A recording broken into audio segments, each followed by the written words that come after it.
आज हमारे पास देश के 28 लाख छात्रों से जुड़ी एक बहुत बड़ी खबर है जिसका आप बहुत समय से इंतजार कर रहे थे और सबसे पहले आज हम इसी पर बात करना चाहते हैं। सुप्रीम कोर्ट ने आज नीट और जेईई मेंस की प्रवेश परीक्षाओं को टालने की याचिका को खारिज कर दिया है। सुप्रीम कोर्ट ने कहा है कि कोरोना वायरस की वजह से छात्रों के भविष्य को अधर में नहीं लटकाया जा सकता।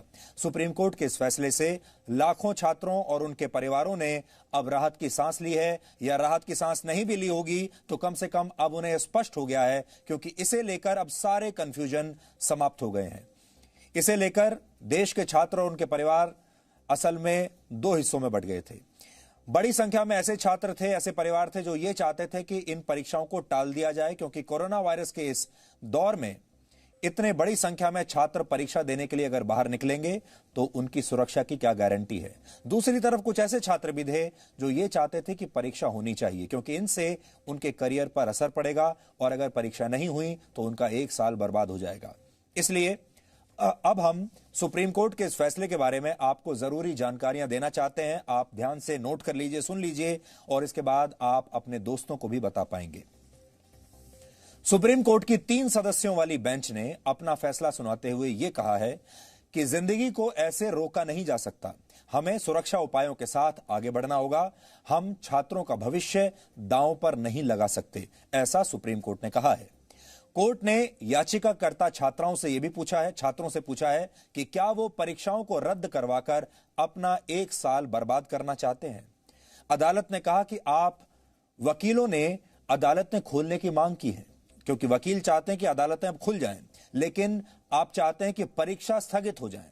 परीक्षा स्थगित होना देश का नुकसान है। सुप्रीम कोर्ट के फैसले के बाद अब हम आपको इन परीक्षाओं से जुड़ी कुछ और जानकारी देना चाहते हैं ताकि आप ठीक से प्लान कर सकें। जेईई मेंस की प्रवेश परीक्षाएं 1 से 6 सितंबर तक होंगी, जबकि नीट की प्रवेश परीक्षा 13 सितंबर को अब अपने तय समय और तय शेड्यूल के हिसाब से ही होगी।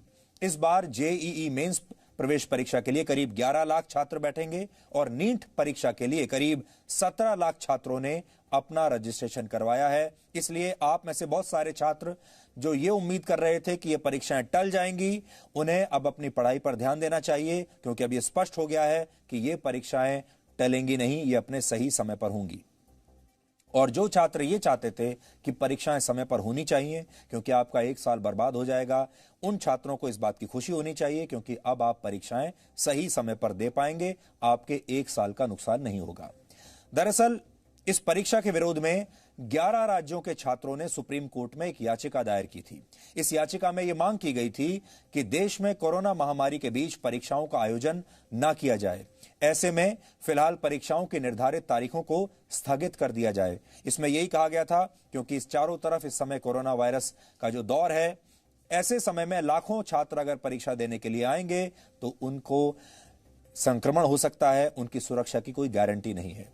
आज सुप्रीम कोर्ट में छात्रों की तरफ से कहा गया कि जब सीबीएसई, आईसीएसई और अन्य परीक्षाएं टाली जा सकती हैं तो जेईई और नीट जैसी परीक्षाओं को क्यों नहीं टाला जा सकता, और लाखों छात्रों के परीक्षाओं में शामिल होने से संक्रमण फैलने का खतरा और भी ज्यादा बढ़ सकता है। इसके विरोध में नेशनल टेस्टिंग एजेंसी की तरफ से सॉलिसिटर जनरल तुषार मेहता ने कहा कि अगर निर्धारित शेड्यूल के हिसाब से परीक्षाएं होती हैं तो हमारी तरफ से यानी सरकार की तरफ से सभी सुरक्षा उपाय किए जाएंगे और इसकी पूरी तैयारी कर ली गई है। दोनों पक्षों की दलीलें सुनने के बाद सुप्रीम कोर्ट ने कहा कि यह छात्रों के भविष्य का सवाल है और उसे दांव पर नहीं लगाया जा सकता, इसलिए ये परीक्षाएं अपने तय समय पर ही होंगी, जिसके बाद अब जल्द ही दोनों परीक्षाओं के एडमिट कार्ड्स जारी किए जा सकते हैं। सुप्रीम कोर्ट के इस फैसले ने यह साफ कर दिया है कि कोरोना वायरस हमारे बीच अभी लंबे समय तक रहेगा, जब तक इसका कोई पक्का इलाज नहीं आ जाता, इसकी वैक्सीन नहीं आ जाती, और हमें इसके साथ जीवन जीने की आदत अब डाल लेनी चाहिए, क्योंकि जीवन कितने दिनों में तक लॉकडाउन में कैद रह सकता है। इसलिए आप सबको भी अब लॉकडाउन की उम्मीद छोड़ देनी चाहिए, अपने घरों से बाहर निकलना चाहिए, अपना कर्तव्य निभाना चाहिए, अपना काम करना चाहिए। जिसका जो काम है उसे करना होगा। अगर छात्रों का काम है पढ़ाई करना, परीक्षाएं देना, तो उन्हें अब इसकी आदत डाल लेनी चाहिए। अब इसके बाद और ज्यादा डिस्काउंट आप लोगों को नहीं मिलेगा।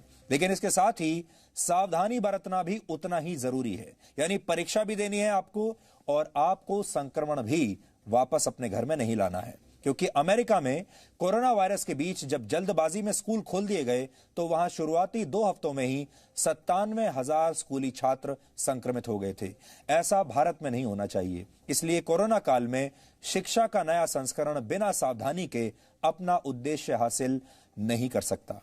लेकिन आज छात्रों के लिए एक बहुत बड़ा संदेश है कि अब शिक्षा जो है वो लॉकडाउन में नहीं रह सकती। अब शिक्षा का काम आपको शुरू करना होगा, चाहे जिस भी फॉर्मेट में करना हो, चाहे स्कूल जाकर हो, कॉलेज जाकर हो, या फिर अपने घर से ऑनलाइन शिक्षा हो, या फिर परीक्षा देने की बात हो। अब इसे और ज्यादा नहीं टाला जा सकता। Presenting V News app available on Google Play and App Store. Download it now.